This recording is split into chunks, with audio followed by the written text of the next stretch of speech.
आपला भारत देश हा जगातली सर्वात मोठी लोकशाही म्हणून नावाजला जातो. आपल्या भारत देशात कायदा, सुव्यवस्था, लोकांचे हक्क, त्यांचे स्वातंत्र्य जपता यावेत म्हणून संविधान तयार करण्यात आले. आता आपल्या भारत देशाची लोकसंख्या अफाट म्हणलं की प्रत्येक नागरिकाच्या गरजाही अमर्यादित. ह्याच अमर्यादित गरजा पूर्ण करण्यासाठी सरकार स्थापन होते.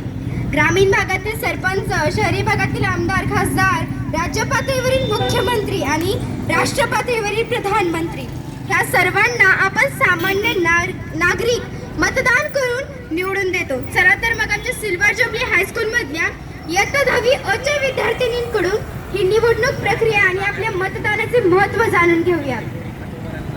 अगं ऐक ना, उद्या आपल्या शाळेला सुट्टी आहे, मग आपण फिरायला जायचं का? नाही नाही, उद्या खूप महत्त्वाचा दिवस आहे. का ग, काय आहे उद्या? अगं उद्या मतदान दिवस आहे की. मतदान हे काय असतं? मी पण खूप वेळा ऐकलं आहे. अगं मतदान म्हणजे एखाद्या गटास अथवा समूहास विशिष्ट निवडणुकीसाठी अथवा एखादा महत्त्वाचा निर्णय घेण्यासाठी लिखित अथवा ठरवलेल्या माध्यमाद्वारे मतप्रदर्शन करण्याची एक पद्धत आहे.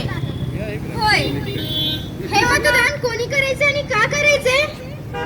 ज्यांचे वय 18 वर्ष पूर्ण असते त्याने मतदान करायचे असते. मतदान हा आपला हक्क आहे, तसेच मतदान करणे हे आपले कर्तव्य आहे आणि हे कर्तव्य पार पाडण्यासाठी मतदान करणे खूप गरजेचे आहे. 18 वर्षाचे वय केले पार, मिळाला आम्हाला मतदानाचा अधिकार. 18 वर्षाचे वय केले पार, मिळाला आम्हाला मतदानाचा अधिकार. माझी चुलत बहीण अंधी आहे, ती पाहू शकत नाही, मग तिला मतदानाचा हक्क आहे का? होय,